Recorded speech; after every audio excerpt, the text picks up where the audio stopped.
식으로 얘기를 해볼까? 사람을 닮은 로봇을 만들잖아요. 그죠? 로봇도 사람처럼 뭔가 이렇게 자극을 가하면 로봇도 반응을 하죠.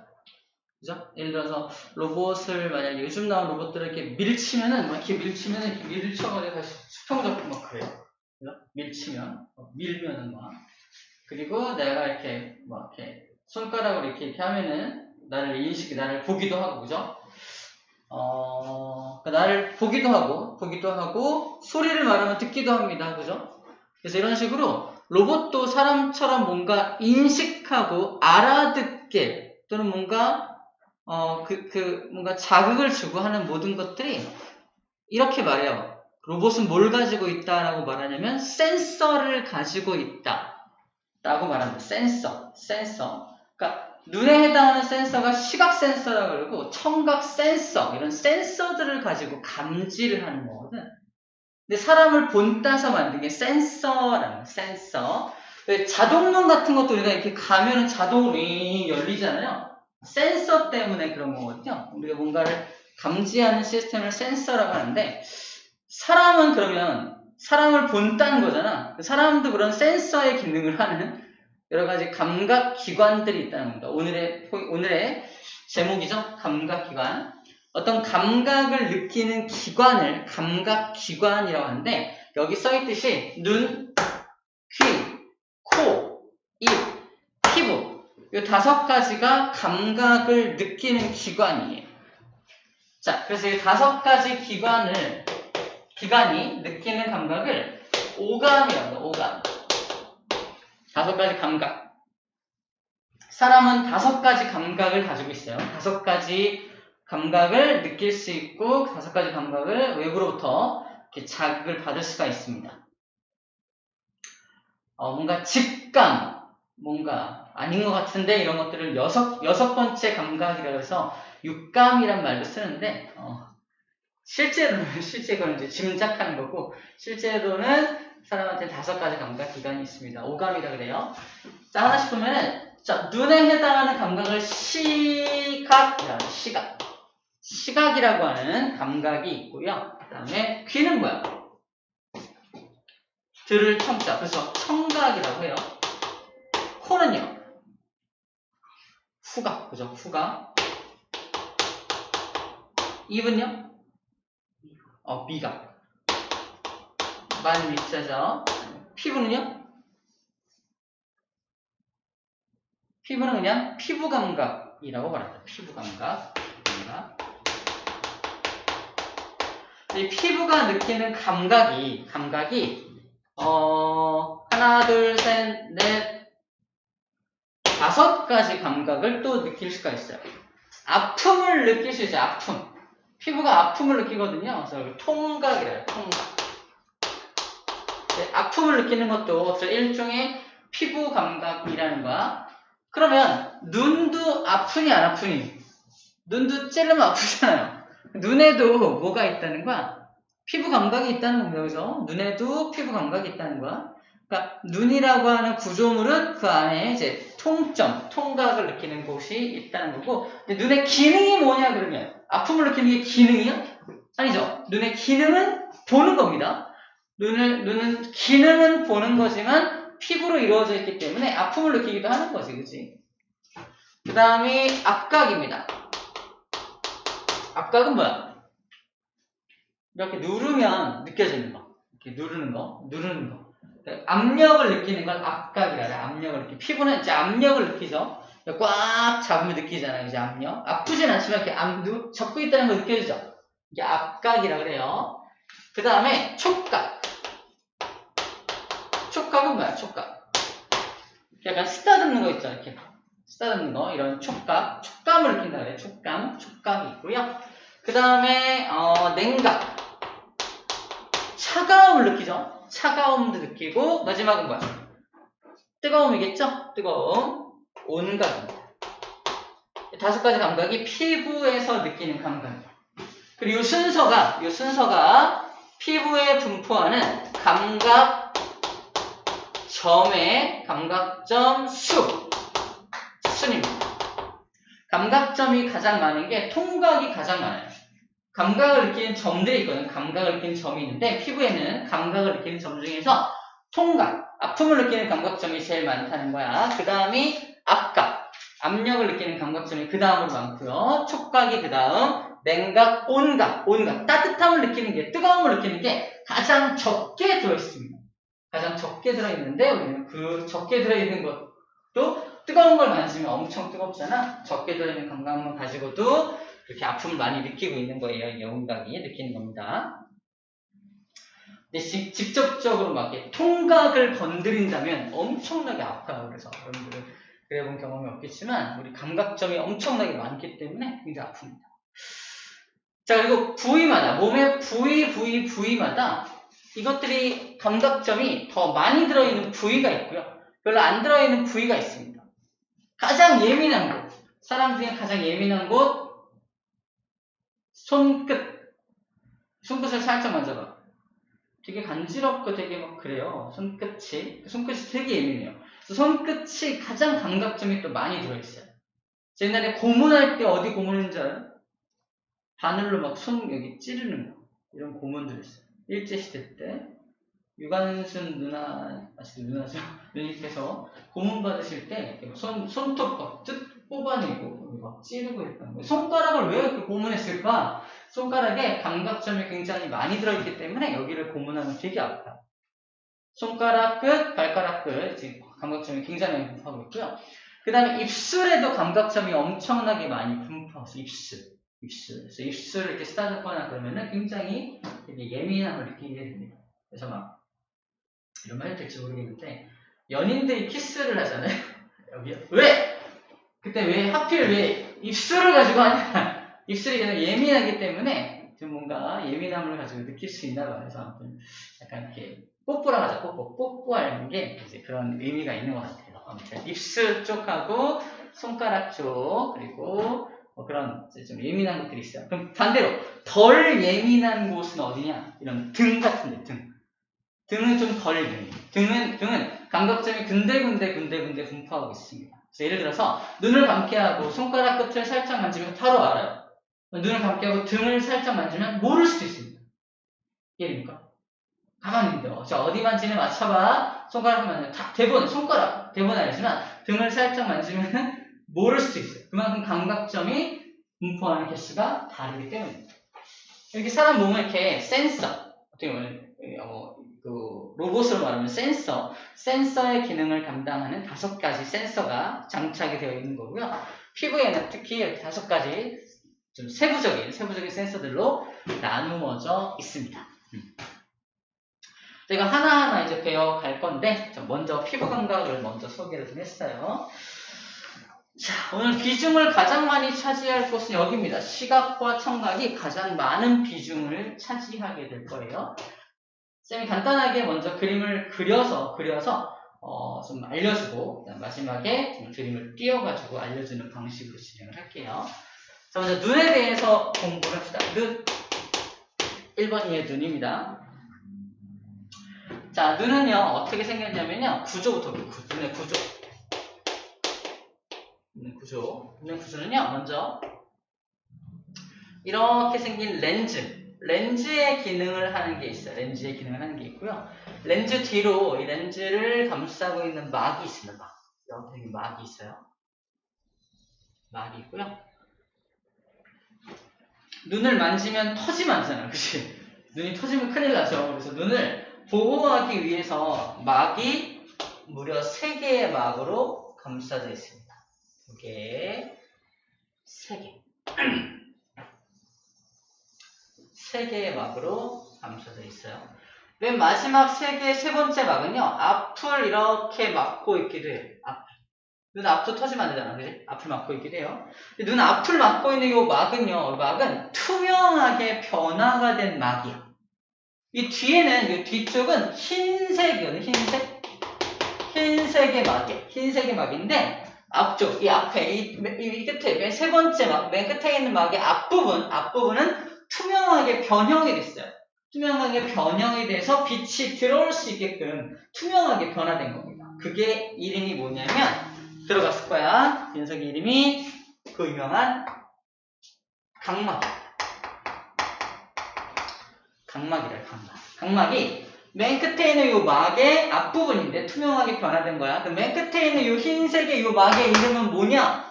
이게 바로 공막이라고. 공막. 못 들어봤죠? 공막. 공막이라고 하는 하얀색 막으로 있어요. 그럼 눈을 보면 흰자 보이죠? 흰자. 하얀색 부분이 보이잖아. 어디가 보이는 거냐면 눈을 이렇게 바라보면은 여기가 흰자. 공막의 일부가 위아래로 보이는 겁니다. 공막의 위아래가 흰자가 여기를 우리가 바라볼 때 흰자라고 보이게 되는 거예요. 흰자. 그렇게 하면 선생님 무서워요. 어떻게 흰자 보여줄까? 흰자만 보이게 할 수 있죠. 눈을 이렇게 돌리면 이 아래 흰자만 보일 거 아니야. 그래서 흰자가 보이게 하는 거예요. 자, 그래서 여기 이 녀석 이렇게 빛이 이렇게 들어가면 투명한 요 각막을 지나서 여기서 굴절이 일어나서 이렇게 굴절이 일어나서 상이 여기에 딱 맺히게 됩니다. 가장 안쪽에 있는 막에 상이 맺히게 돼요. 상이 맺히는 요 가장 안쪽의 막은 뭐라고 하냐면요. 그 유명한 망막이라고. 망막. 들어봤어? 망막. 망막은 이름이 왜 망막이냐면 망자가 그물 망자입니다. 이게 체크물처럼 그물같이 막 이렇게 격자무늬가 그려져 있어요. 자, 이 망막에 만약에 사람이 이렇게 있는데 사람에 대한 상이 딱 맺혔을 때 망막에 이런 식으로 이렇게 망막에 상이 맺힙니다. 거꾸로. 망막에 몇 칸을 차지했냐를 보고서 저게 큰 사람인지 작은 사람인지 큰 물체인지 작은 물체인지를 감지하게 되는 거예요. 망막에 몇 칸을 내가 차지하고 있는지를 감지하게 되는 겁니다. 그래서 망막에는 시세포가 분포해요. 시세포가 분포하게 됩니다. 세포들이 이렇게 망막에 이렇게 분포되어 있는 세포가 가장 많이 분포되어 있는 게 바로 가운데 세포가 가장 많이 분포되어 있어서 가운데 딱 상이 맺히면 가장 또렷하게 잘 보이게 되는 거예요. 주시한다라는 말이 상을 여기 맺히게 한다 할 때 주시한다라고 표현을 합니다. 주시한다. 자, 여기서 그러면 망막에 있는 시세포들이 이제 자극을 받아들이면 시세포들이 이제 뇌로 그 신호를 보내줘야 되는데 뇌로 신호를 보내는 가닥이 유선이야. 유선 가닥을 안쪽으로 뽑아서 이렇게 내보냅니다. 신기하게. 안으로 뽑아서 이렇게 내보내요. 이렇게. 여기 있는 시세포들도 이렇게 뽑아서 이렇게 내보내요. 이렇게 내보내요. 이렇게 내보내다 보니까 여기 이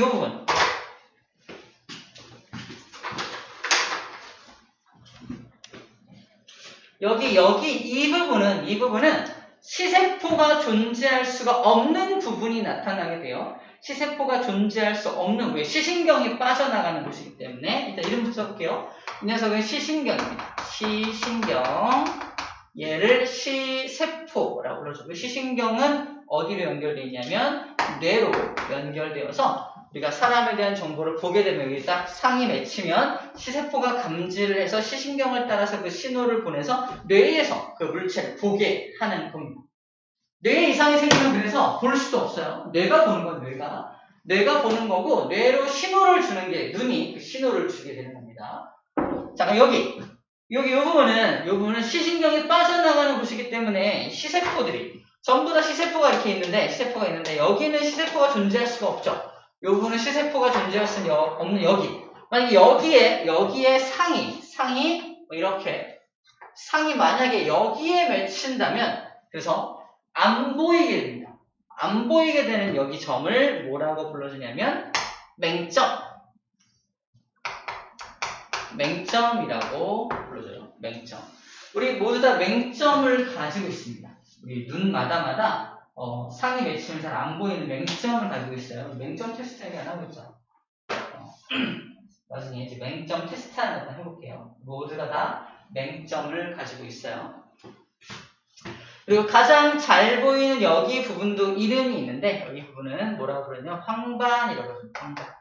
가장 잘 보이는 곳은 형반이라고 하고요. 가장 하나도 안 보이는 곳은 맹점이라고 해요. 맹점의 맹자가 맹인의 맹자입니다. 맹인의 맹자. 안 보이는 점이 말이에요.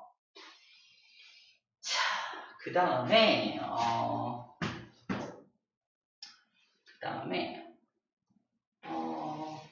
이렇게 하면은 너무 큰가? 자, 됐습니다. 아무튼 이거는 이제 들어가는 곳을 말을 하는 거고요. 그다음 막 중에 아까 두 개의 막은 소개했고요. 하지만 하나의 막을 소개 안 했는데, 맨 끝에 막은 공막이고 안쪽 막은 망막이라고 그랬잖아. 그럼 가운데 막은 뭐냐? 가운데 막은 맥락막이라고 그래요. 맥락막이라고 하는데, 이 눈 안쪽은 깜깜해야 돼. 깜깜해서 빛이 들어가면 내가 받아들인 빛만 여기에 딱 맺혀야 돼. 깜깜한 어둠 상자를 만들어야 돼요. 깜깜한 어둠 상자로 만들어주는 막을 맥락막이라고 불러줘요. 맥락막. 어둠 상자. 깜깜해야 돼. 만약에 여기가 빛이 들어가서 환하다면 이 빛이 들어가도 보이지가 않게 돼. 깜깜하게 만들어주는 막, 맥락막이 존재해야 됩니다. 일단 빛이 들어갈 때 각막을 통과하잖아요. 각막을 통과하고 우리 눈동자가 투명하지가 않죠. 내가 딱 보면 투명하지는 않잖아. 까맣잖아요. 까맣게 보이죠. 눈동자가 까맣게 보이는 이유가 뭐냐면요. 바로 여기서부터 이렇게 나온 홍채라고 하는 부분이죠. 우리 동양인 같은 경우는 이 홍채 색깔이 적갈색입니다. 적갈색. 이게 홍채인데, 눈동자의 색깔을 결정하는 게 바로 홍채입니다. 저 홍채 색깔이 푸른색이면 푸른색 눈을 가지게 되는 거고요. 저 홍채 색깔이 노란색이면 노란색 눈동자를 가지게 되는 거야. 자, 이 홍채의 기능은요. 홍채가 수축하면 여기 구멍, 여기 빛이 들어가는 구멍이라 그래. 이 빛이 들어가는 구멍이 넓어지게 되고요. 홍채가 수축하면 이게 넓어지겠죠? 수축하면 홍채가 쭉 이완하면 여기 구멍이 좁아지게 됩니다. 빛이 들어가는 이 구멍의 이름은 동공이라고 해요. 동공이라고 불러줍니다. 우리 모두 다 동공을 가지고 있는데, 동공으로 그러면 동공을 통해서 눈 안을 들여다보면 여기 투명하죠? 이거 수정체라는 것도 투명하거든요? 여기도 투명합니다. 다 투명한 곳을 따라서 쭉 들어가면 어디가 보이게 되냐? 이 안쪽, 바로, 망막에 해당하는 부분이 보이게 돼요. 망막에 해당하는 부분이 보이게 됩니다. 근데 그 안은 어둠 상자 부분이기 때문에 시커멓게, 완전 새카맣게 보이게 돼요. 새카맣게 보이게 됩니다. 안쪽, 이 깜깜한 부분이 보이게 되니까. 무슨 말 하고 싶은 거냐면, 우리는 지금 눈동자 색깔이 그냥 다 다크 브라운이잖아. 근데 자세히 보면은 딱 가운데 동공 부분은 새카맣게 보여요. 이게 누구한테 더 잘 드러나냐면, 서양인들 파란색 눈을 가지고 있어. 파란색 눈동자를 가지고 있는데, 자세히 들여다보면 동공이 보일 거 아니야? 동공은 까만색이라는 거죠. 그래서 눈동자의 색깔은 다를 수 있지만 동공의 색깔은 전 세계인 모두가 다 검정색일 수밖에 없는 이유가 동공을 통해서 어디가 보이는 거기 때문에 이 눈동자 안쪽 이 어둠 상자 쪽이 보이는 거이기 때문입니다. 그래서 동공의 크기를 조절하는 게 바로 홍채라는 거야. 동공의 크기는 왜 조절이 필요하냐면, 갑자기 우리가 어두운 데 있다가 밝은 데 탁 나가면 어떻게 돼요? 눈뽕 맞는다 그러죠. 눈뽕? 무슨 말이야? 너무 밝은 곳으로 갑자기 나가면 눈부시잖아.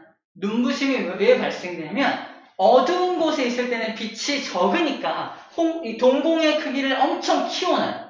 빛이 적으니까 빛을 많이 받아들이기 위해서 동공을 크게 만들어요. 동공을 크게 만들어서 빛을 많이 받아들이고 있다가 그 상태 그대로 밝은 곳으로 확 나가면 이 동공이 커져 있는 상태에서 빛이 엄청 들어오니까 눈부심을 느끼게 되는 겁니다. 눈부심은 왜 그런 시린 느낌을 받게 되냐면, 빛이 너무 많이 들어오면은 여기 있는 시세포들이 엄청나게 막 반응을 해요. 빛이 엄청 많이 들어오면. 그러니까 이 시세포들이 엄청나게 많이 반응을 할 때 우리는 와! 눈부시다! 라는 느낌을 받게 되는 거죠. 반대로 너무 밝은 곳에 있다가 밝은 곳에 있다는 것은 이미 빛이 많기 때문에 동공의 크기를 엄청 줄여놓고 있어야 돼요. 빛이 너무 많이 들어오면 안 되니까. 동공이 엄청 작아지고 있는 상태에서 어두운데 갑자기 툭 들어오면 어떻게 돼요? 하나도 안 보입니다. 하나도 안 보여요. 그 이유가 동공이 너무 작아져 있기 때문에 빛이 들어올 수가 없는 거예요. 한참 동안 적응을 하면 다시 동공이 쭉 커지면서 주변이 좀 보이기 시작하는 거죠. 자, 그래서 어두운 곳에 갔을 때, 밝은 곳에 갔을 때 그곳에 해당하는 빛에 적응하기 위해서 이 동공의 크기를 조절할 필요가 있다는 겁니다. 동공의 크기를 조절할 때 동공 스스로가 움직이는 거야? 그렇지 않죠? 동공 스스로가 움직이는 게 아니라 동공의 크기를 결정하는 건 누구다? 홍채가 동공의 크기를 조절해 준다는 거예요. 홍채가 동공의 크기를 조절해 준다는 거예요. 자, 이거를 명암 조절이라고 합니다. 명암 조절 또는 조절 작용 중에 명암, 밝고 어두움이죠? 밝고 어두움을 조절하는 겁니다. 누가 한다? 홍채가 바로 밝고 어두움을 조절해 준다는 거죠. 그래서 홍채 색깔이 눈동자의 색깔을 결정한다는 겁니다. 도현아, 우리 눈동자 색깔은 무슨 색깔이야? 갈색? 그냥 갈색? 젓갈색? 맞아요. 이렇게 말해야 돼요. 젓갈색, 그럼 진한 갈색 이렇게 말해야 됩니다. 근데 잘못 말하는 경우가 있어요. 어떻게? black. My eye color is black. 그러면 여기 oh my god! Really? 왜 이래요? black이 무슨 뜻이냐면 blank. 비어있다는 뜻으로 받아들이면 내 눈이 비어있어 라고 표현하는 거예요. 그래서 외국인들과 회화를 할 때 My eye color is black 그러면 큰일 납니다. 알겠죠? 나를 유령 취급할지도 몰라요. 알겠죠? 그런 거 조심해야 돼. My eye color is dark brown 이렇게 말하는 게 가장 적절합니다. 갑자기 영어 회화 시간인데 그러면 블랙이라고 말하면 안 된다는 거. 홍채 색깔이 내 홍채 색깔은 다크 브라운 색깔이야 라고 말하는 것과 같아요. My eye color가. 자, 됐습니다. 자, 그 다음에 또 조절작용을 하는 거 하기 앞서서 자, 그럼 빛이 여기를 통과해서 이렇게 통과해서 여기서 한번 꺾이죠? 꺾입니다. 여기서 꺾입니다. 자, 이 렌즈 역할을 하는 요 렌즈 역할을 하는 얘가 누구냐면은 렌즈 역할을 얘가 바로 수정체라고 수정체가 바로 볼록 렌즈 역할을 해서 빛이 꺾이게 만들어주는 거야. 이 수정체가 두꺼워지기도 하고 얇아지기도 합니다. 어떨 때는 수정체가 이렇게 두꺼워지기도 하고요. 또 어떨 때는 수정체가 이렇게 얇아지기도 합니다. 두꺼워질 때, 얇아질 때 다시 볼게요. 두꺼워질 때와 얇아질 때로 나누어집니다. 수정체가 어떨 때 두꺼워지고 어떨 때 얇아지는지에 대해서 이제부터 얘기를 할 거고요. 자, 빛이 지나가는 여기 통로 가운데 여기 비어있죠? 가운데 비어있는 여기에 어떤 물질이 액체 물질이 가득 채워져 있어요. 그 액체 물질을 유리체라고 불러줍니다. 유리체. 투명해요. 유리체라는 물질로 채워져 있다는 거예요. 자, 그럼 수정체라는 녀석이 왜 두꺼워지고 얇아지느냐? 바로 이것은 먼 곳을 볼 때, 가까운 곳. 가까운 곳을 볼 때는 이렇게 두꺼워져야 되고요. 먼 곳을 볼 때는 이렇게 얇아져야 됩니다. 또 두꺼워졌다가 얇아졌다가, 그죠? 가까운 부분 두꺼워졌다가 얇아졌다. 이거를 잘 해야 돼요. 되게 잘 해야지만 먼 곳도 잘 보이고 가까운 곳도 잘 보이는 거야. 근데 쌤은 안경 끼고 있죠? 왜 안경 끼고 있어요? 멀리 있는 게 잘 안 보여서, 그죠? 마찬가지로 멀리 있는 게 잘 안 보이죠. 안경 낀 사람들은 그죠? 멀리 있는 게 잘 안 보이잖아요. 그럼 가까운 건 잘 보이죠. 안경 벗어도 가까운 건 잘 보이죠. 가까운 게 잘 보이는 사람들이야, 우리 셋은. 그래서 우리 셋은 가까운 걸 잘 보는 사람, 가까울 근, 보이를 시, 근시들인 겁니다. 이해돼요? 가까운 걸 잘 보는 사람이라는 뜻으로 근시라고 불러주는 거야. 그럼 반대로 뭐는 안 보인다는 거야. 멀리 있는 건 잘 안 보인다는 거죠. 멀리 있는 게 잘 보이는 사람들도 있어요. 어른들. 어른들한테 어떤 무슨 신문 같은 거 드리면 어떻게 읽으시는지 알아? 이게 뭐냐? 이제 좀 보이네. 이렇게 보셔. 진짜야? 경험이 없나요?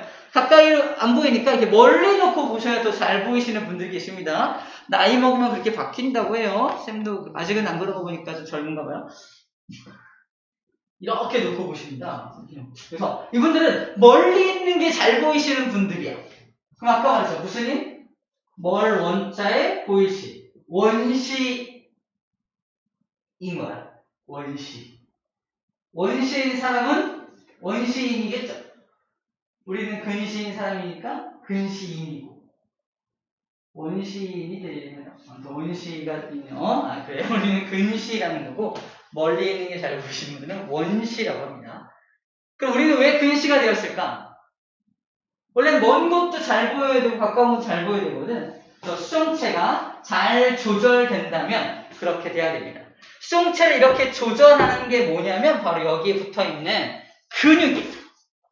수정체 위에 이렇게 근육이 붙어요. 근육이 붙어있는데 근육의 이름은 선모체라고 해요. 선모체라는 근육이 있는데 이 근육이 쭉 늘어나면은 이것도 늘어납니다. 같이 늘어나고요. 근육이 쫙 수축하면 얘도 쫙 수축해요. 자, 이거는 왜 그런지 자세히 설명할 텐데 아무튼 근육의 조절작용으로 이 수정체를 이렇게 길게 늘리기도 하고 이렇게 좁혀서 이렇게 두껍게도 만든다는 거야. 근데 우리가 쌤이 뭘 잘못했냐면 너무 맨날 가까운 거만 봤어. 맨날 책만 보고 그럼 게임만 하고 맨날 가까운 것만 보고 먼 것을 보는 걸 잘 안 했어. 어떻게 돼 있어? 계속 내 수정체가 두꺼워져만 있었겠지. 항상 두꺼워져만 있어. 먼데 안 보고 또 자고 또 가까운 일어나자마자 또 가까운 거 보고 먼 곳을 볼 여유가 없었어. 그러다 보니까 내 근육이 이 선모체라는 근육이 그렇게 얘를 두껍게 만든 채로 굳어져 버린 거야. 적응해 버린 거야. 그래서 먼 곳을 보려고 그러면 잘 안 보여. 잘 안 움직여. 선모체가 잘 안 움직여 버리는 거야. 그래서 길게 늘리는 걸 잘 못하는 거지. 못하는 거야. 그래서 항상 가까운 것만 보다 보니까 이대로 굳어버린 거다. 약간 이렇게 굳어버렸기 때문에 먼 곳을 잘 보기가 어려운 것이다 라는 정도로 생각하면 됩니다. 몽골인들이 시력이 5.0이 넘는다는 게 들어봤어요? 몽골인들. 그들은 이제 멀리 있는 가축을 발견해서 찾아야 되기 때문에 굉장히 멀리 있는 물체를 보는 연습을 맨날 해요. 맨날 합니다. 멀리 있는 거 보는 연습 맨날 하고 가까운 것도 보고 하니까 이게 훈련이 엄청나게 해요. 항상 이거를 늘렸다가 줄였다가 하는 훈련을 계속하는 겁니다. 그러다 보니까 시력이 엄청 좋아질 거죠. 우리도 눈을 교정하기 위해서 안경을 끼는 것도 괜찮지만 안경보다 더 궁극적으로 해야 될 거는 이제 연습이에요. 멀리 있는 거 보기도 하고 가까이 있는 거 보기도 하고 이렇게 연습하면 조금 나아질 수 있지 않을까 생각합니다. 눈이 나쁘다면 연습을 좀 하면 좋을 것 같아요. 자, 그래서 눈의 전체적인 구조를 좀 살펴보았습니다. 빠진 거 없죠? 다 했어요. 다 했습니다.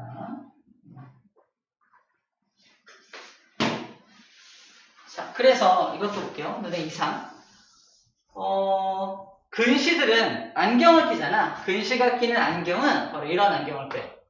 원래 정상적인 건 빛이 들어가서 어디에 상이 맺혀야 되냐? 딱 정확하게 망막의 상이 이렇게 딱 맺혀야 돼. 그래야지 잘 보이는 건데 근시들은 어떻게 상이 맺히냐? 빛이 들어가면 이게 두꺼워져 있기 때문에 들어가서 더 많이 꺾여서 여기에 상이 맺혀요. 잘 보일 리가 없죠. 그래서 잘 보이지가 않습니다. 그래서 근시들은 어떤 안경을 껴야 되냐면 오목 렌즈를 껴야 돼요. 오목 렌즈를 끼면 오목은 빛을 좀 퍼뜨려주거든요. 퍼뜨려주니까 약간 들어가는 빛을 약간 퍼뜨려서 보내주니까 이렇게 꺾여서 뒤에 여기 망막에 상이 딱 맺히게 해주는 겁니다. 이걸 조절해주는 사람들이 안경사들이 이걸 해주는 거야. 당신은 여기에 초점 미치니까 살짝 이만큼 더 밀어야겠네요. 도수, 이 정도 도수를 쓰셔야 돼요. 라고 말하는 거예요. 도수를 이렇게 써야 돼요. 라고 말하는 거야. 자, 반대로 원시는 뭐냐? 원시는 지우고 상이 어디에 위치냐면요. 상이 원시들은 빛이 들어가고 나서 상이 이 뒤에 이렇게 비쳐. 저 뒤에 여기에 상이 맺힙니다. 잘 보일 리가 없겠지. 그래서 원시들은 어떻게 교정한다? 볼록 렌즈를 껴. 볼록 렌즈를 끼면 돋보기라 하죠. 돋보기를 끼면은 빛이 들어가는 게 어떻게 돼요? 살짝 이렇게 안으로 꺾여 들어가기 때문에 이 앞쪽으로 이렇게 상을 당겨 올 수가 있다는 겁니다. 이 상을 이렇게 당기는 거죠. 당겨오기 위해서 이렇게 볼록 렌즈를 착용하면 돼요. 그래서 원시인 경우에는 볼록 렌즈를 왜 써야 되는지, 근시인 경우에는 오목 렌즈를 왜 써야 되는지에 대해서 이야기를 해준 겁니다. 눈의 이상이라고 해요. 눈의 이상. 눈이 이상이 생긴다는 건 이렇게 수정체 이상이 생긴다는 거예요. 수정체가 이상이 생겼을 때 렌즈를 가지고 교정을 하는데 과학적 원리는 이러한 원리를 가지고 있다는 겁니다. 이제는 다 한 것 같아요. 자, 눈의 구조 전체를 좀 살펴보겠습니다. 시각 성립 경로만 좀 볼게요. 시각 성립 경로. 자, 첫 번째, 빛이 어딜 통해 들어온다? 각막을 먼저 뚫고 들어오죠. 각막은 투명하니까. 각막으로 들어온 빛이 어디로 들어온다? 일단 동공을 지나서 수정체로 들어오죠. 동공은 어떤 기관이 아니야. 동공은 어떤 기관이 아니라 그냥 비어있는 공간이 동공이기 때문에 우리 여기 책에 동공이라는 곳은 빠져 있습니다. 그래서 동공은 빠져 있어. 왜? 동공은 어떤 특별한 기관이 아니야. 그냥 비어있는 공간이야. 동공을 지나서 수정체로 들어온 다음에 유리체를 지나죠. 유리체를 지나서 막막에 있는 시각세포, 다른 말 시세포에서 자극을 일으키게 되고요. 시각신경, 다른 말 시신경을 따라서 대뇌로 가게 됩니다. 이게 시각이 전달되는 경로예요. 시각이 전달되는 경로. 오케이, 여기까지가 눈에 대한 내용. 전체 끝. 조절작용까지 끝났습니다. 두 번째, 요 조절작용. 먼 곳, 가까운 곳은 이제 원근이라고, 원근 조절. 원근을 조절한다. 원근 조절하는 것은 바로 선모체죠. 선모체가 수정체를 움직여서 하게 되는 겁니다. 이 책에 그 그림들이 잘 나와 있어요.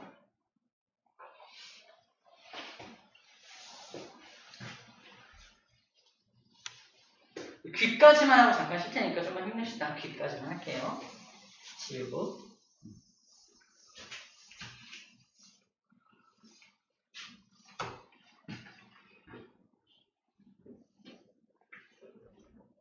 귀. 자, 귀는 청각, 듣는 걸 담당을 하죠. 듣는 걸 담당을 합니다. 그래서 귀에 소리가 이렇게 들어오면은 귀가 이거를 소리를 일단 모아야 돼요. 소리를 모으는 녀석이 바로 이겁니다. 얘가 바로 소리를 모으는 녀석이야. 여기 귓구멍이 여기 있으면은 소리를 이렇게 모아가지고 귓구멍 안으로 이렇게 넣어주게 되는 거죠. 바로 이겁니다. 요게 소리를 모아주는 장치야. 이거를 뭐라고 불러주냐면 귓바퀴라고 해요. 귓바퀴. 귓바퀴라는 게 바로 소리를 모아주는 장치야. 만약에 귓바퀴가 없다면 구멍만 하나 뻥 뚫려 있겠죠. 여기 구멍만 뚫려 있겠죠. 그러면 소리가 잘 안 들려요. 우리 소리를 더 잘 들으려고 할 때 어떻게 해요?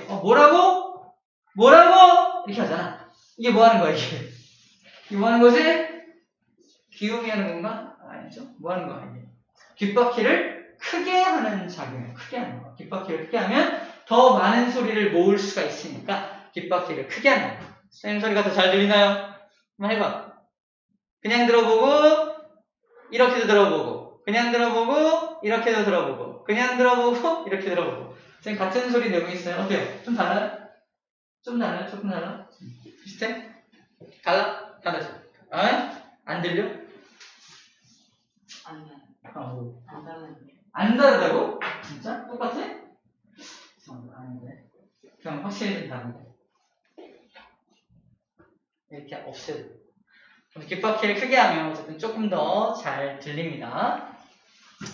귓바퀴를 통해서 소리가 들어오게 되면 구멍을 통해, 귓구멍이라고 하죠? 귓구멍. 구멍을 통해서 소리가 들어오면은 이렇게 소리가 요 관을 따라서 지나가게 됩니다. 자, 이때 우리는 소리가 지나가는 요 관을, 우리는 이렇게 나눠가지고, 이 관을 따라 들어간 요 소리는요, 여기서 뭘 만나냐면, 고막이라고 하는 근육을 만납니다. 고막을 만나. 인형고막. 이렇게 있었고요. 고막이야. 그래서 소리가 어디를 진동시킨다? 고막을 먼저 띵 진동을 시킵니다. 고막을 진동을 시키면 고막에는 이렇게 소리를 증폭시키는 뼈가 하나, 둘, 세 개의 뼈가 이렇게 연결되어 있어요. 이 뼈가 봐봐, 여기는 넓은데 여기는 좁죠. 넓은데 좁아지는 걸 통해서 이런 거야. 쌤이 구두를 신고 너네들 발을 밟으면 아프겠죠? 쌤이 근데 미쳐가지고 하이힐을 신고 왔어. 일로 와봐! 하면서 딱 밟았어. 어떻게 돼요? 아! 엄청 아플 거 아니야. 그치? 똑같은 몸무게로 누르지만 구두로 누르는 거랑 하이힐로 탁 누르는 건 다르죠? 하이힐은 되게 뾰족하잖아. 뾰족한 걸 누르면 더 아픈 이유가 압력이 커지기 때문에 그래요. 마찬가지야. 이 소리가 들어온 걸 여기는 넓은 면을 따라서 이 뼈의 넓은 면을 따라 들어오다가 맨 끝에는 좁은 면을 따라 나가잖아. 이렇게 좁은 곳 중에서. 그래서 소리가 압력이 커진다라고 하는 거예요. 다른 말로 증폭된다라고 해요. 소리를 증폭시키는 어떤 뼈야, 뼈. 이걸 귓속뼈라고 해요. 귓속뼈. 책에 나오나 모르겠는데 귓속뼈. 귓속에 있는 뼈를 통해서 소리를 증폭시켜줍니다. 소리를 키워주는 거야. 이 증폭된 소리를 달팽이관이라는 관에서 이 소리를 감지를 하게 되고요. 달팽이관에 연결되어 있는 감각세포들이 감지를 해서 이것을 이렇게 따가지고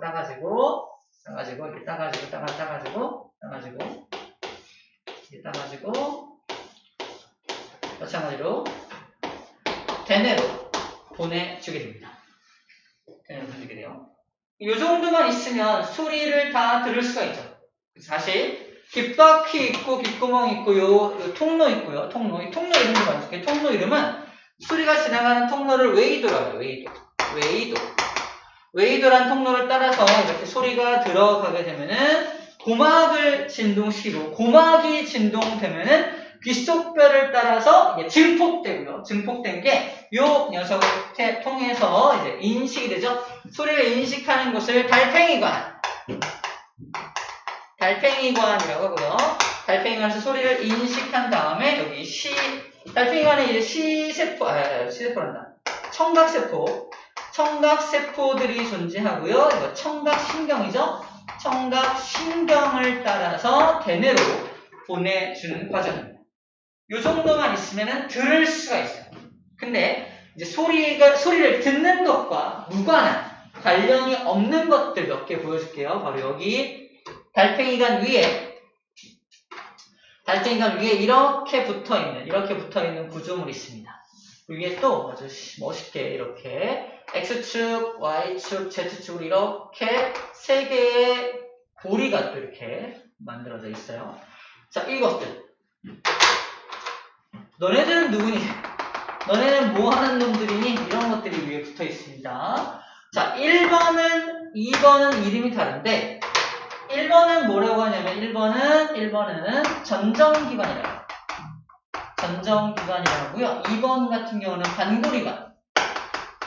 반고리관이라고 합니다. 자, 쟤는 뭐라는 거냐면 바로 우리가 회전 감각을 느끼는 것을 반고리관이에요. 회전 감각. 왼쪽으로 돌고 있는지 내가 오른쪽으로 돌고 있는지를 인식해주는 기관, 바로 귀 속에 들어있다는 말을 하고 있는 거야. 귀 속에. 귀에서 저 회전, 어느 방향으로 회전하고 있는지를 귀에서 알려줍니다. 자, 그리고 내 몸이 이렇게 기울어져 있는지 아니면 기울어져 있는지, 오른쪽으로 기울어져 있는지 왼쪽으로 기울어져 있는지, 기울어진 정도를 느끼게 해주는 것도 바로 귀에 있습니다. 그게 바로 이 1번 전정기관이에요. 기울어짐을 느끼는 게 전정기관, 회전을 느끼는 것이 바로 반고리관이라고 정리하면 됩니다. 암기법은요, 고리관이니까 고리가 동그란 모양이잖아. 그래서 회전이구나 라고 암기하면 되고요. 전정기관은 마치 천정처럼, 천정기관처럼 천정이라는 위치, 천정이 붙어있는지, 벽에 붙어있는지 이런 걸 알려주는 그런 기관이 바로 전정기관이구나 라고 암기해주면 됩니다. 중요한 건 이 두 녀석은 소리랑은 상관이 있다 없다? 소리랑 전혀 관련이 없죠. 소리 듣는 거랑 전혀 관련이 없는 기관이 귀에 붙어 있다는 겁니다. 자, 이것은 뭐라고 통칭하냐? 바로 평형감각이라고 해. 평형감각을 담당하는 기관들이 몸속에, 귀 속에 함께 들어있다는 거고요. 또 하나가 있는데 바로 여기 이렇게 연결되어 있는, 이렇게 하면서 바로 코, 입하고 연결되어 있는 어떤 통로가 또 하나 있어요. 통로. 이 통로 이름을 귀인두관이라고 불러주는데, 얘는 바로 압력 조절 장치. 높은 산에 올라가면 귀 먹먹해지죠. 그러다가 침을 삼키거나 하품하면 뻥 뚫리죠. 바로 저 귀인두관으로 공기가 들어가면서 귀가 뻥 뚫리는 거예요.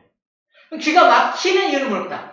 높이 올라가거나 갑자기 밑으로 내려올 때 귀가 막 먹먹해지고, 비행기 탈 때 귀 먹먹해지고 막 이런 거. 이게 왜 그러냐면요, 바깥하고 내 몸 사이에 압력이 달라지기 때문에 그래요. 비행기 타볼게요. 비행기 타고 훅 올라갑니다. 어떻게 돼요? 저 위에는 압력이 어때요? 작아요. 압력이 작아. 그러니까 바깥의 압력이 작은 거야. 바깥의 압력이 좀 올라갔더니 바깥의 압력이 예를 들어서 0.8기압 0.8기압 바뀌었어. 내 몸 안의 압력은 항상 1기압이거든요. 자, 높은 곳에 갑자기 올라가면은 내 몸의 기압은 1기압인데 바깥의 기압이 0.8로 줄어드니까 안쪽의 압력이 더 크니까 안쪽에서 바깥쪽으로 고막을 밀어요. 고막이 바깥으로 빵빵해집니다. 고막이 빵빵해지니까 빵빵해진 고막에 소리가 들어오면 웅거립니다. 이게 이렇게 딱 이렇게 고막이 팽창하지 않고 있어야 소리가 제대로 진동하는데, 고막이 빵빵해진 상태에서 소리가 들어오면은 이게 좀 이렇게 잘 진동이 안 되는 거지. 웅거리는 거지. 자, 그런 이유로 압력의 차이, 바깥과 내 몸 안쪽의 압력의 차이를 해소시켜주는 곳이 어디다? 귀인두관을 해소시켜줍니다. 외부 공기를 유입시켜가지고 압력을 같게 만들어줍니다. 압력이 같아지면 얘가 더 이상 빵빵해질 필요가 있어 없어? 없겠죠. 다시 원래 상태로 띵 돌아가죠. 원래 상태로 띵 돌아갈 때니까 귀가 펑 트이는 것 같은 느낌을 받게 되는 겁니다. 이해죠? 그런 원리를 갖고 있어요. 마찬가지로 얘도 그러면 듣는 것과는 직접적인 관련은 없죠. 압력을 조절하는 녀석이기 때문에 그래요. 귀인두관이라고 적혀 있을 거예요. 그죠? 귀인두관. 그러네, 귀인두관 있습니다. 자, 그러니까 이름이 왜 웨이든지 얘기할게요. 쌤이 여기다 빗금을 땅땅땅땅 쳤는데, 또 쳐볼게. 여기도 땅땅. 귀를 총 1번, 2번, 3번, 3번. 귀를 크게 1, 2, 3으로 나눌 수 있어요. 안으로 들어갈수록 안쪽이죠? 안쪽. 저 안쪽으로 쭉 들어가는 거야. 맨 바깥에 있는 이 귀를, 맨 바깥에 있는 이 웨이라고, 웨이. 바깥 외 귀 있자. 가운데 있는 귀는요. 이게 중이야. 중이. 그럼 중일이죠. 너무 티나. 중이. 안쪽에 있는 이 네이라고 해요. 네이라 그래요. 그래서 들어봤나? 중이염. 중이염에 걸렸어. 귀에 물 들어가서 중이염에 걸렸어. 중이염이 뭐야? 여기 중이, 가운데 여기 중이. 중이라는 곳에 염증이 생긴 겁니다. 중이염. 웨이, 바깥에 염증이 생기면 웨이염이겠죠? 웨이염, 중이염, 내이염. 그죠? 가장 위험한 건 내이염이에요. 내이에 염증이 생기면 가장 안쪽이기 때문에 가장 위험합니다. 뭐가 손상될 수 있어요? 이런 평형 감각을 담당하는 기관이나 소리를 직접적으로 들어야 되는 여기 달팽이관이 문제가 생길 수가 있다는 겁니다. 안쪽이 큰일 나면 안 돼요. 쌤, 고모 중에 귀에 이상이 생겨가지고 이 전체 중이하고 내이에 있는 요 모든 기관을 다 뜯어내신 분이 계세요. 어쩔 수 없이. 너무 막 손상이 심하고 막 염증이 심해가지고 어쩔 수 없이 수술로 다 뜯어냈어. 그럼 귀가 들려 안 들려? 안 들리죠? 또 이쪽 왼쪽 귀인데 왼쪽 귀만큼은 잘 들리지도 않을 뿐더러 모두 못 느껴. 평형 감각도 잘 못 느끼겠죠? 물론 반대쪽으로 이제 느끼긴 하겠지만 한쪽이 사라졌으니까 아무래도 조금 평형 감각에 문제가 생길 수 있습니다.